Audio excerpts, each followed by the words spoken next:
السلام عليكم ورحمة الله حبايبي، وحشتوني يا رب يا سندريلا، كوني بصحة وخير.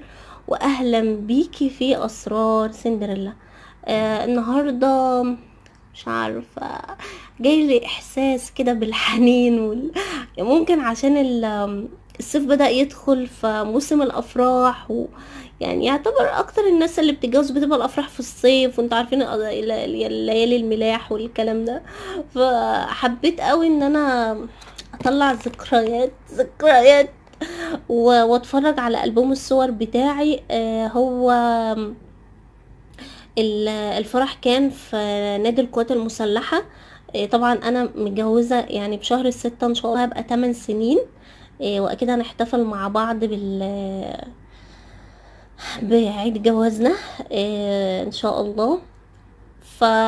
مش عارفة، جالي حنين كده ان انا اطلع الصور واتفرج. يعني الموضة اختلفت وكل حاجة اختلفت والدنيا كلها اتغيرت. بس مبسوطة ان انا كنت بعمل حاجة بحبها. ممكن يكون من 8 سنين كان اختياري كان مختلف. كان اختياري كان طبعا الصور دي مش انا، دي صور يعني الاستوديو حاططها كده على الالبوم. كان اختياري مريحني. يعني بصراحة ما انا رحت نقيت الفستان لوحدي. انا اللي رحت اخترت كل حاجة لوحدي، وبعد كده طبعا اخدت بقى بابايا ومامتي، وهو بابا سابني يعني قال لي انزلي دوري، شوفي الحاجة اللي خلاص هتعجبك وهي دي اللي انت عايزاها. ننزل نشوفها وكده. ففعلا انا اخترته، وكان معايا صديقة ليا وهي اكيد هتسمعني دلوقتي. واخترنا وقسته، وكانت معايا في البروفة وقالت لي حلو وكده. بس طبعا عشان نختار يعني يبقى مقاسي وكده، فكانوا يعملوا لي واحد تاني غيره. الستايل الفستان كان مختلف جدا من 8 سنين. من 8 سنين كان مختلف تماما. كان طبعا الحاجات الداركة كانت الحاجات اللي هي المنفوشة الابيض الكلام ده. هو كان موديل مختلف خالص زي ما انتوا عارفين يعني من ام فيروز. ف حبيت الفستان وحسيت هو ده اللي انا عايزاه. طبعا ماما ما كانش يعني لفت نظرها في الاول، وبعدين مش هنسى يوم ما كنت واقفه في الزفه كده في الاول قبل القاعه، فلقيتها بتقولي الفستان طلع حلو قوي. فقمت انا بصلها كده يعني ان صح اختياري طلع صح. فبجد نصيحة ليكي، يعني حاولي تختاري الحاجة اللي انت بتحبيها والحاجة اللي انت تلاقي نفسك فيها، بغض النظر عن اهم حاجة تكون مريحاكي جدا. تكوني لما هتلبسيها تكوني واثقة في نفسك قوي. هو ده اهم حاجة، يعني ما تمشيش تبع الموضة او تبع الموجود او كده. لا، لازم تكون انت كده ليكي بصمة وحاجة مختلفة.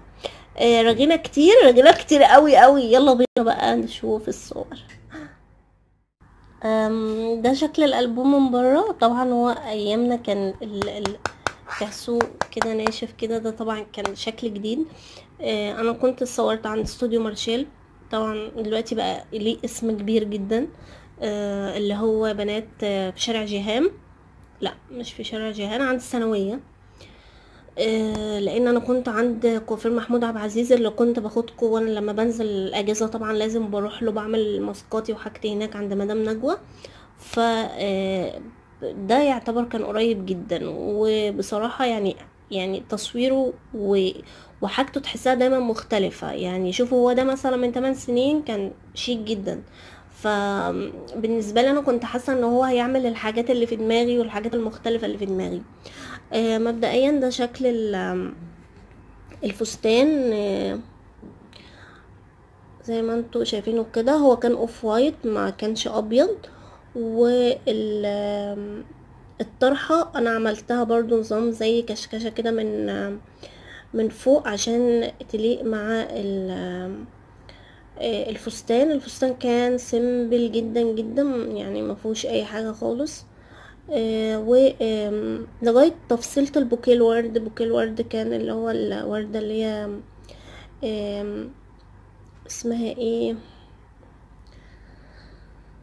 ليليام او حاجة كده، مانيش فاكرة يا بنات. بس كان نوعها بتبقى غالية شوية، بس هي بتبقى شكلها شيك جدا في بوكيهات الورد. ما حبيتش فكرة الابيض لان الابيض ما بيبقاش طالع عليا حلو، فعجبني فكرة الاوف وايت او الكريمي، يعني هو علاء كريمي شوية. وخلينا نشوف شكل الفستان كده ايه بالطول كده كان شكله ايه. ده كان شكل الفستان اهو. هو من قدام كان مفيش فيه اي حاجة خالص. الشغل بتاعه كله كان من ورا زي ما انتم شايفين كده، زي ادوار كرانيش وبليسيه، يعني دور كده كرانيش ودور ايه بليسيه اهو. ومن هنا كده بفيونكة. وبعد كده انا بقى خليتهم يعملوا لي الطرحه ادوار برضو بليسيه، شايفينها، وحطيت عليها زي استرسات كده.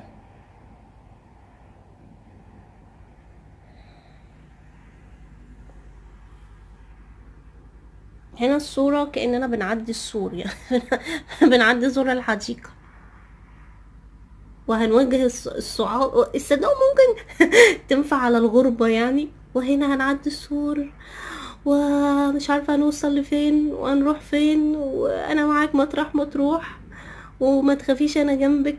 يعني الصورة بتقول كل المعاني الحلوة دي. يا رب دايما يجمع كل خطيب وخطيبته وعروس وعروسته يا رب في بيت واحد كده، ويبقى بينكم حب واحترام ومودة يا رب. خلينا نشوفه كده في صورة تانية اوضح. ده شكله من قدام زي ما قلت لكم، هو سادة خالص ما فيهوش اي حاجة من قدام. الشغل كله كان على الصدر كده.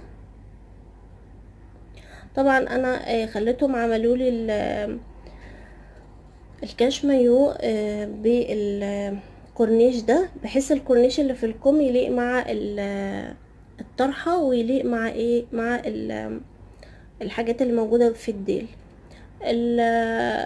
الضوافر بتاعتي طبعا كانت كلها سادة خالص ابيض بس فيها جليتر، ما تحاوليش تأفوري يعني. كل ما كان الحاجة بتاعتك سيمبل كل ما كانت احسن واشيك واهدى. ده شكل البوكيه الورد.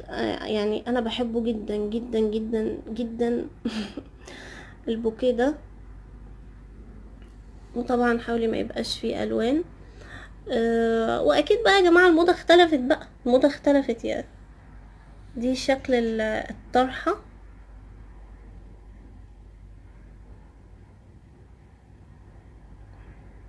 يا رب بس تكون واضحه في التصوير.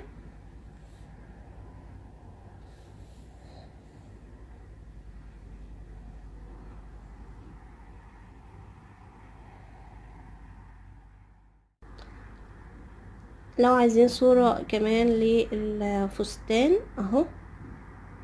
الفستان عندي في مصر انا عيناه طبعا، ولحد دلوقتي بلبسه لما بنزل الصيف بلبسه ببقى يعني ببقى حلو قوي، بتبقى ذكرى جميلة لما بيكون عندك وبتلبسيه.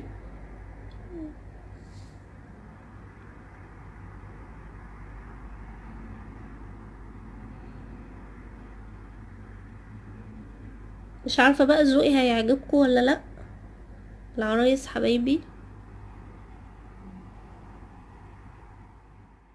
بس يعني كنت عاملة زي بوكس خشب طالع منه بالونات هيليوم، وكان زي كروت كده بتتكتب زي ورق بتكتبي فيه وبتحطيه جوه البوكس. وكنا طبعا حاطين صورنا كده بالكاجوال.